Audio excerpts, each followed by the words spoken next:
Dan tadi dilaporkan kepada Bapak Presiden bahwa terdapat 87 kabupaten kota yang fasilitas rumah sakitnya sudah di atas 70% di 29 provinsi. Oleh karena itu, arahan Bapak Presiden untuk terus menjaga kedisiplinan masyarakat tentang 3M, dan ini merupakan penugasan dari BNPB. Kemudian Bapak Presiden juga menyampaikan apa yang terjadi di lapangan dan tindak lanjut yang telah dilakukan oleh TNI dan Polri, terutama untuk menangani di beberapa daerah yang kemarin tinggi duluan, yaitu di Riau, di Kepri, maupun Bangkalan ataupun Kudus. Nanti Pak Kapolri maupun Pak Panglima akan menjelaskan.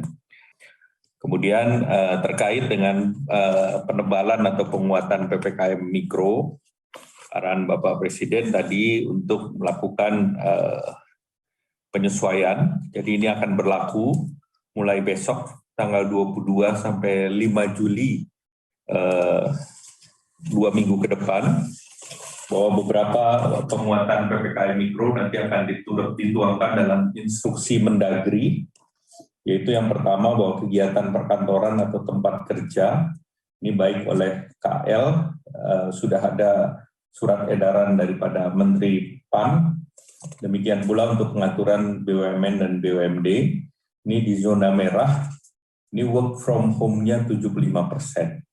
Jadi bekerja di rumah 75%, sedangkan di zona non-merah itu 50-50.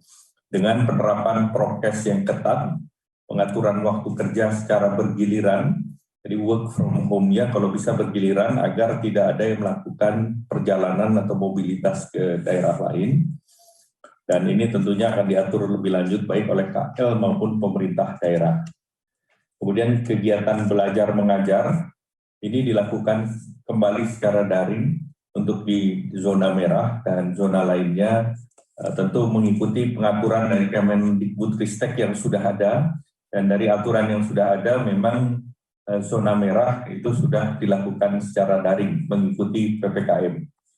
Kemudian kegiatan sektor esensial, ini baik itu antara lain industri, pelayanan dasar, utilitas publik, proyek vital nasional, kemudian tempat kebutuhan pokok masyarakat, itu mulai dari supermarket, apotek, ini juga berjalan dengan regulasi dan dapat beroperasi 100% dengan pengaturan jam operasional, kapasitas, dan protokol kesehatan yang lebih ketat.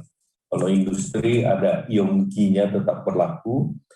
Kemudian kegiatan restoran, warung makan, rumah makan, restoran, kafe, pedagang kaki lima, lapak jalanan, baik yang berdiri sendiri maupun di pasar ataupun di pusat perbelanjaan atau mall. Ini untuk kegiatan dine-in atau makan minum paling banyak 25% dari kapasitas, dan sisanya di take away ataupun dibawa pulang. Dan layanan pesan antar atau bawa pulang juga sesuai dengan jam operasi restoran, jadi dibatasi sampai dengan pukul 8 malam. Nah, kemudian protokol kesehatan diterapkan secara ketat. Kemudian kegiatan di pusat pembelanjaan, mal ataupun pasar, dan pusat perdagangan, jam operasional maksimal sampai dengan jam 20, dan pembatasan pengunjung paling banyak 25% dari kapasitas. Kemudian kegiatan konstruksi, tempat konstruksi atau lokasi proyek dapat beroperasi dengan prokes, dan ini dapat terus beroperasi. Kemudian kegiatan ibadah, baik itu tempat ibadah, masjid, mushola, gereja, pura, tempat ibadah lainnya, untuk zona merah sesuai dengan surat edaran daripada Menteri Agama, ini ditiadakan sementara sampai dengan dinyatakan aman.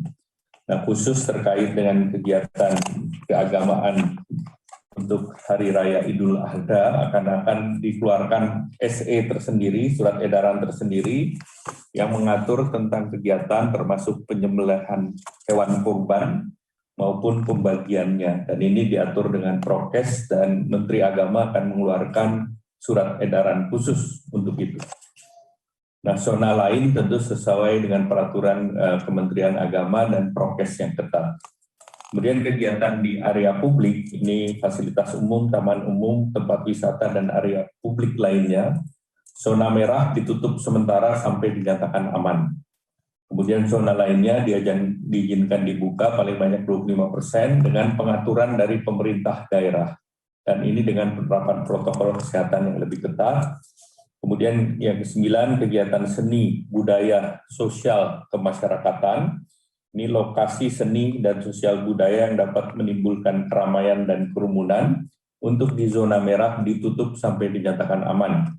Kemudian zona lainnya diizinkan dibuka paling banyak 25% dan kapasitas pengaturan dari pemerintah daerah dengan penerapan protokol kesehatan yang ketat dan juga dengan catatan bahwa kegiatan hajatan kemasyarakatan, sekali lagi kegiatan hajatan ataupun kemasyarakatan paling banyak 25% dari kapasitas ruangan dan tidak ada hidangan makan di tempat. Artinya makan ataupun hajat itu juga dibawa pulang. Kemudian kegiatan rapat, seminar, pertemuan dilakukan secara luring dan ini di zona merah dinyatakan ditutup sampai dinyatakan aman. Zona lainnya tentu ini diizinkan paling banyak 25% dari kapasitas. Jadi kegiatan serapat maupun seminar ini juga maksimal 25% dari kapasitas. Kemudian transportasi umum ini dilakukan pengaturan kapasitas dan jam dan operasional oleh pemerintah daerah dengan penerapan protokol kesehatan yang lebih ketat. Aja kelalen follow lan subscribe sosmed Tribun Banyumas ya.